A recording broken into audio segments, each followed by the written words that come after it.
One Piece chapter 1008 is out, and Oda basically used the chapter to confirm a lot of theories that have been floating around the fandom for a little bit now. Before we get into the chapter, I want to remind you guys to like, comment, and subscribe on the video. It helps me out a ton.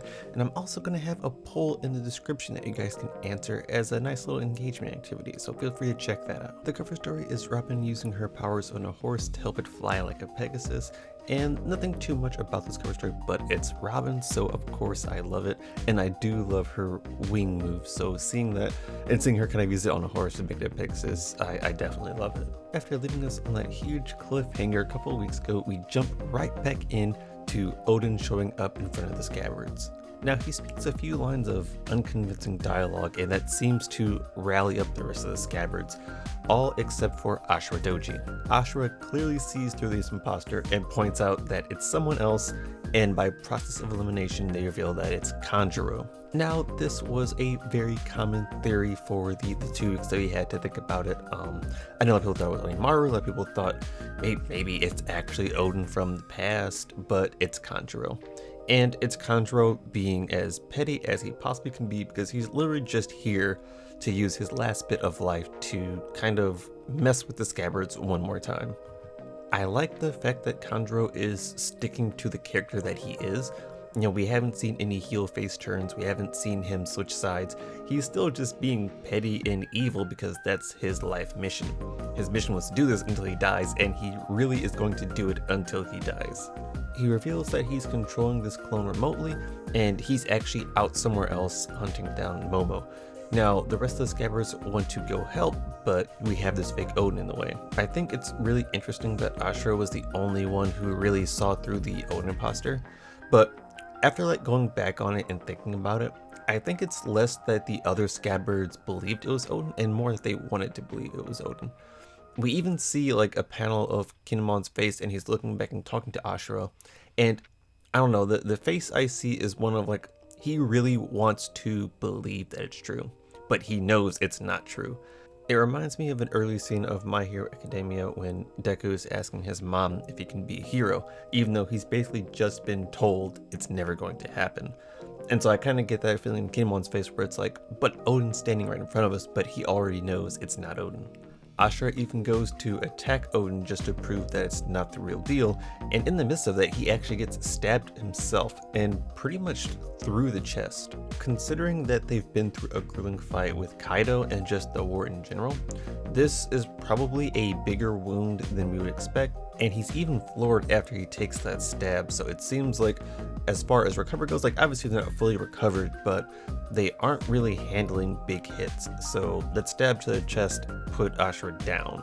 As the other Scabbards get ready to fight the Odin clone, he reveals that he has bombs, and Ashura takes it upon himself to kind of take that threat and get it out of the way for the rest of the Scabbards. Now we see Ashura take the explosion, we see his charred body on the ground with a sword next to it.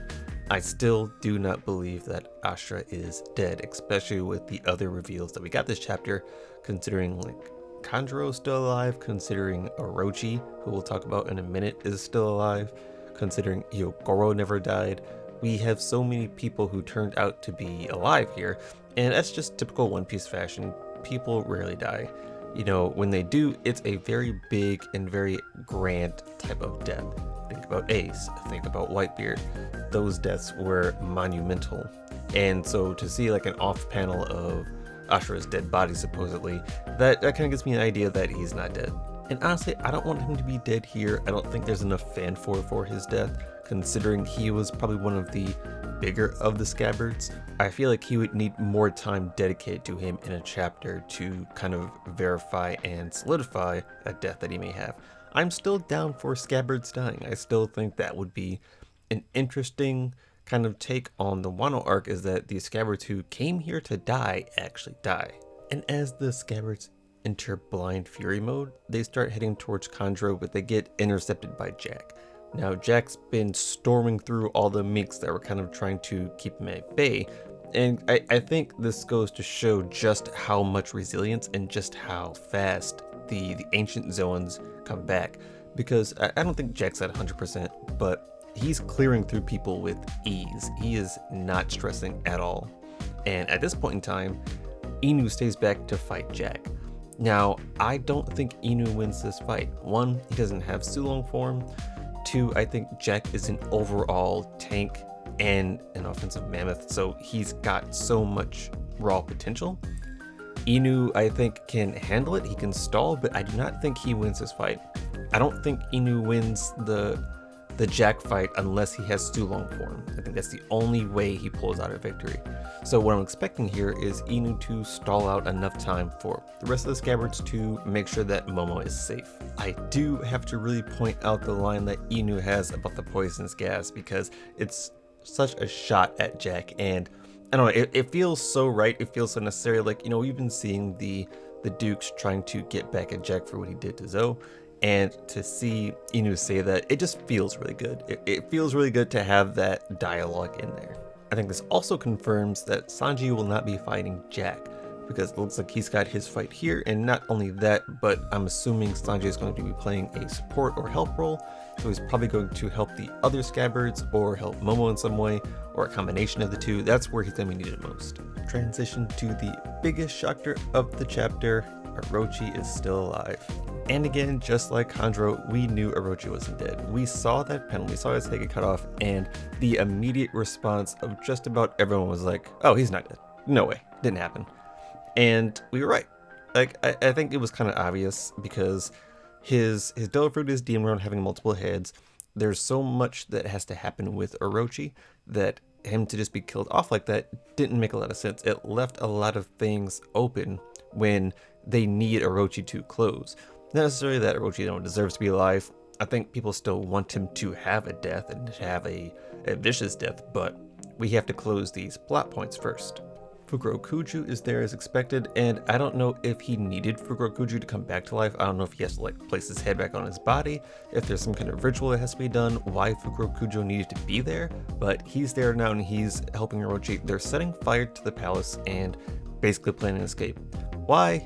I don't know. Fire is not going to harm anyone that we actually care about. The top tier commanders. I mean, King is the wildfire. Fire's not going to do anything to him. Kaido is carrying an island with fire. These people aren't really bothered by fire. So him setting the palace on fire, it mostly just worries the fodder. He also mentions that he's going to get back at Kaido for betraying him.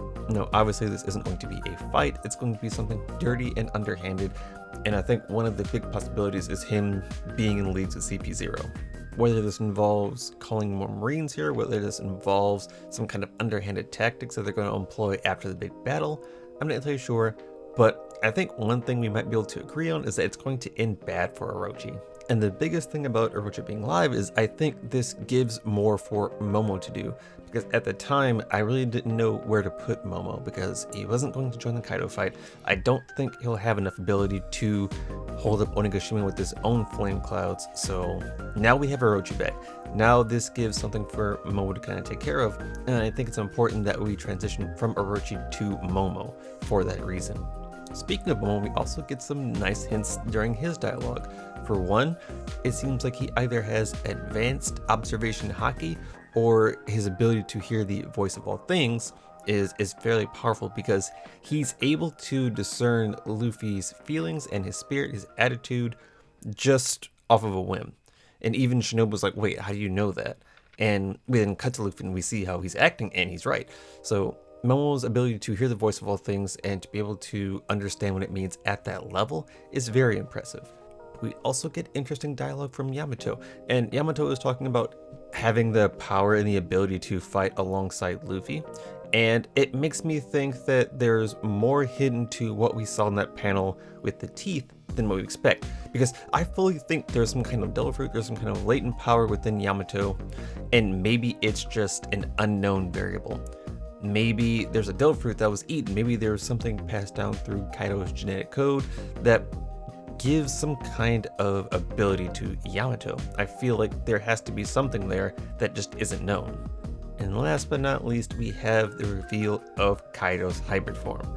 Now, I've seen a few people talking one way or another about Kaido's hybrid form, and there's a consensus that it's not as extra, it's not as outlandish. There's not a lot going on with Kaido's hybrid form, especially with it being silhouetted. People expected a lot more.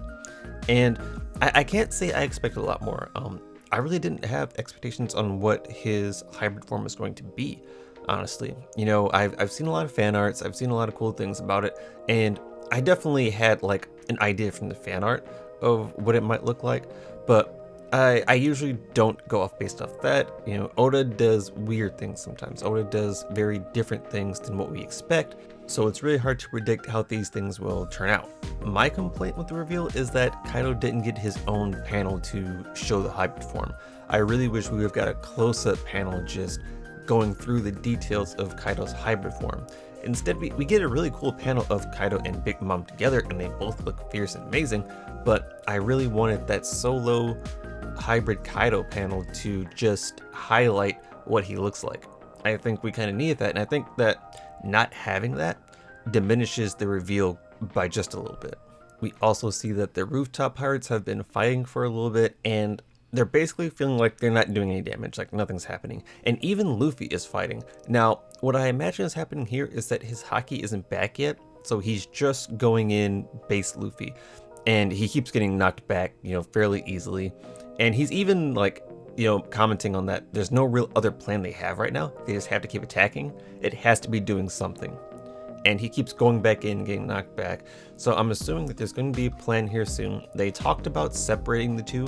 I don't know how that's going to work, because with the abilities they have, like Law is clearly the one who could separate them easily. But it makes it weird to think about them being separated, because they can easily get back to one another. We saw just how easily Big Mom got to Kaido in the first place, so wherever you put Big Mom, if it's still in Onigashima, she can easily get back to Kaido if she wants. And Kaido is a flying dragon. He can move wherever he wants as well. I mean, he has crazy speed, so them being separated, I don't know how that's going to work. I would be interested to see it, but I don't know if that's going to be a long-lasting solution. Maybe it's just until Luffy gets his haki back, we'll have to see. But those are my thoughts on the chapter. Please like, comment, subscribe. Let me know how you felt about it. Please check out the poll if you can. And you guys have a great one. Bye.